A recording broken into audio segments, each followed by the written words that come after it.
And John, we've just heard Donald Trump Jr. introduced. Let's listen in. I'm Donald Trump Jr. Thank you. Thank you. I'm the father of 5 young children, from 2-year-old Chloe to Kai, who just turned 9. I'm the husband to Vanessa, an amazing wife and mother, and the son of a great man. I'm an American, and tonight I want to talk to you about the country we live in, the country our children will grow up in. For my generation, this is the most important election of our lifetime, one that will determine the future of our country, and in turn, the future of the world. For too long, our country has ignored its problems, punting them down the road for future generations to deal with. In business, I was trained by my father to make the tough investments and decisions today to ensure a brighter future tomorrow. We've actually started to believe that solving our great problems is an impossible task. And that's why we need to elect a man who has a track record of accomplishing the impossible.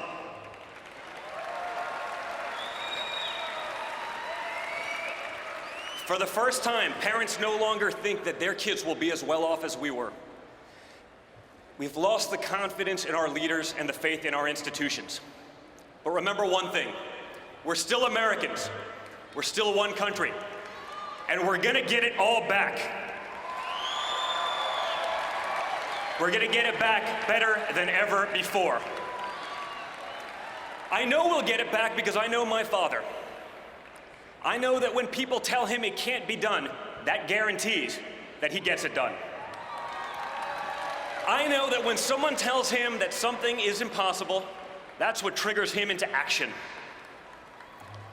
When people told him it was impossible for a boy from Queens to go to Manhattan and take on developers in the big city, rather than give up, he changed the skyline of New York. I've seen it time and time again, that look in his eyes when someone says it can't be done. I saw that look a little over a year ago when he was told he couldn't possibly succeed in politics.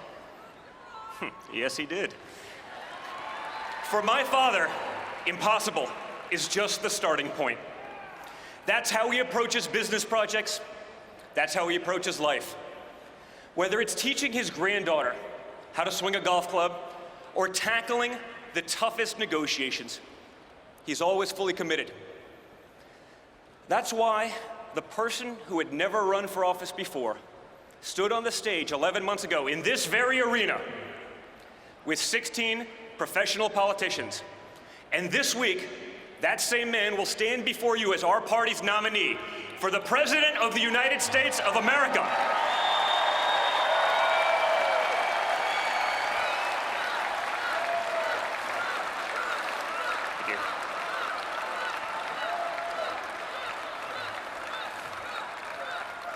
As a proud son and family member, it was one of the great honors of my life to be able to put him over the top in the delegate count earlier today.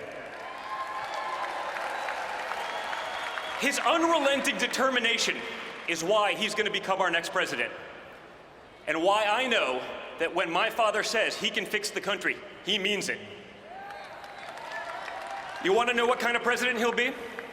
Let me tell you how he ran his businesses. And I know, because I was there with him, by his side, on job sites, in conference rooms, from the time I could walk. He didn't hide out behind some desk in an executive suite. He spent his career with regular Americans. He hung out with the guys on construction sites, pouring sheetrock and pouring concrete and hanging sheetrock. He listened to them, and he valued their opinions as much and often more than the guys from Harvard and Wharton, locked away in offices away from the real work. He's recognized the talent and the drive that all Americans have. He's promoted people based on their character, their street smarts, and their work ethic, not simply paper credentials. To this day, many of the top executives in our company are individuals that started out in positions that were blue collar, but he saw something in them and he pushed them to succeed. His true gift as a leader is that he sees the potential in people that they don't even see in themselves. The potential that other executives would overlook because their resumes don't include the names of fancy colleges and degrees. I know he values those workers and those qualities in people because those are the individuals he had my siblings and me work under when we started out. That he would trust his own children's formative years to these men and women says all you need to know about Donald Trump. We didn't learn from MBAs. We learned from people who had doctorates in common sense.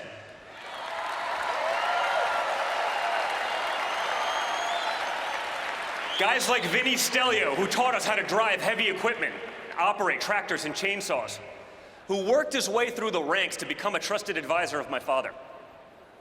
It's why we're the only children of billionaires as comfortable in a D10 Caterpillar as we are in our own cars. My father knew that those were the guys and gals that would teach us the dignity of hard work from a very young age.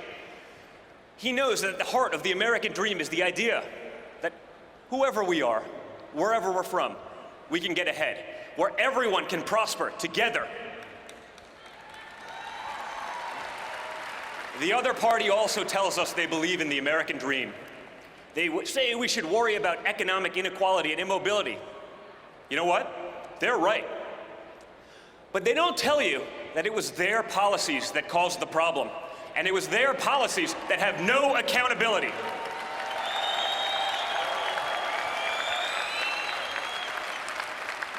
They gave us the worst immigration system in the world, one that imports immobility, one that drives down employment and wages for Hispanic Americans, for African Americans, and for everyone. An immigration system that favors illegals over those trying to go through the process legally. And at times, even over law-abiding citizens. It was Bernie Sanders himself who warned that a large tide of new workers keeps wages low and poverty high. The other party gave us public schools that far too often fail our students, especially those who have no options. Growing up, my siblings and I, we were truly fortunate to have choices and options that others don't have. We want all Americans to have those same opportunities.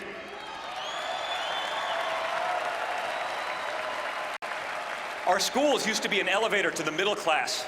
Now they're stalled on the ground floor. They're like Soviet-era department stores that are run for the benefit of the clerks and not the customers, for the teachers and the administrators and not the students. You know why other countries do better on K through 12? They let parents choose where to send their own children to school. That's called competition. It's called the free market. And it's what the other party fears.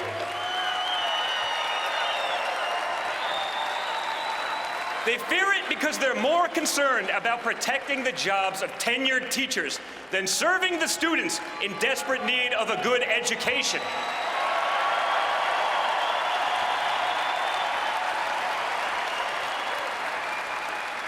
They want to run everything top down from Washington. They tell us they're the experts and they know what's best. The other party gave us a regulatory state on steroids. Dodd-Frank was 1,000 pages long, and it's already spun off 22,000 pages in regulations. Imagine trying to digest all that before you even open your doors for business. That doesn't help consumers. What it does is destroy small business in favor of big businesses who can afford the vast number of lawyers and accountants needed to comply. Dodd-Frank is consumer protection for billionaires. We've produced the thickest network of patronage and influence of any country at any time in world history. It's composed of the self-satisfied people at the top, our new aristocrats. We can't live that way any longer. It's too risky. Let me talk a little bit about risks. The other party is the party of risk. I've spent many time with many great Americans who have served this country in the military, and they know what's at stake. When we have weak leaders in positions of power, Americans risking their lives for our freedoms are less safe. You know, almost daily I get a call or a text from a real American hero. His name's Mark Geist, and I'm proud to call him a friend. Mark was part of the security team at the annex on our grounds of the consulate in Benghazi. Mark was one of the men who received frantic phone calls from his buddies at the compound, calls that pleaded for help, calls that he and his team tried to answer, but calls that didn't save all his friends, because Secretary Clinton's State Department had ignored their requests for help, both on the night in question and even in the weeks and months leading up to the attack. It was a tragedy, and one that would be repeated were she to win the election. Ask Mark who's fit to lead, who has the judgment to lead, who will take that call at 3 o'clock in the morning yet? You know, or better yet, ask yourselves, if you were in Mark's shoes that night, who would you rather call?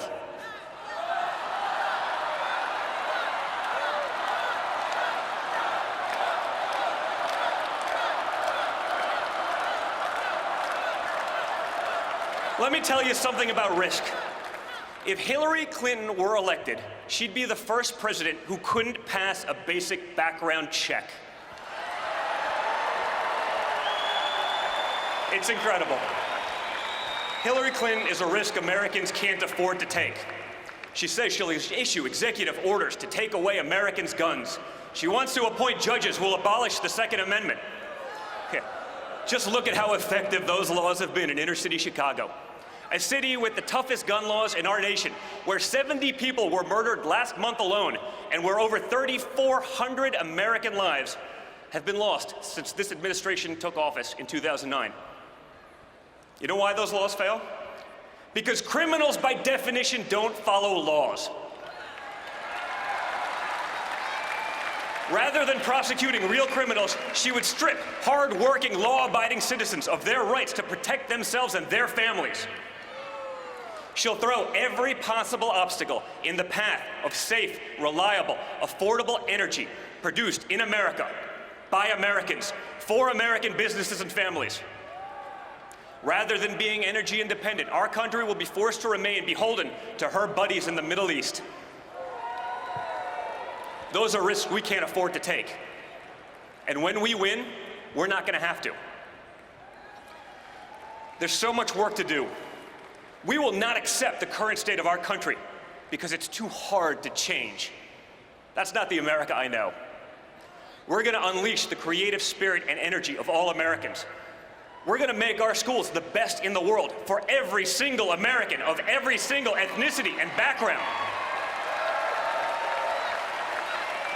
We're going to put Americans first, all Americans, not a special class of crony elites at the top of the heap. We're going to elect a president who will work with everyone to pass legislation that will make our country great again. A president who will give us a tax code that will free the American economy and end special loopholes for the wealthy. A president who will give us an immigration law that protects American citizens and gives them jobs. A president who will repeal and replace Obamacare without leaving our most vulnerable citizens without health care, and who will do it without destroying Medicare for seniors, as Hillary Clinton has proposed. A president who knows we can't simply delete our problems, but that we have to tackle them head on. A president who won't allow PC culture to put the safety and well-being of our children and our loved ones at stake.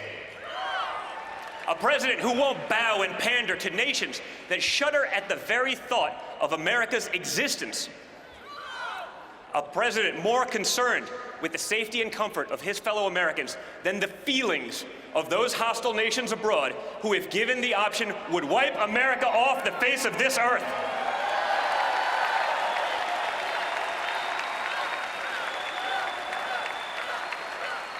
A president not beholden to special interests, foreign and domestic, and one who funded his entire primary run out of his own pocket just to prove it. A president who will secure and defend the borders of the United States and who will appoint judges who believe that freedom requires a limited government. A president who won't use the highest office in the land as a path to personal enrichment. A president who's actually created real jobs, who has actually signed the front of a paycheck, and who doesn't just talk about it in theory. A president who has real people's families and livelihoods dependent on his success and the success of his company for decades. A president who speaks his mind, and not just when it behooves him to do so, who doesn't have to run a focus group or use data analytics to be able to form a simple opinion, who says what needs to be said and not just what you want to hear. A president who will unleash the greatness in our nation and in all of us, who will give the hardworking men and women who built this great country a voice once again. That president can only be my mentor, my best friend, my father, Donald Trump. And when we elect him, we'll have done all that. We'll have made America great again, greater than ever before. Thank you, and God bless.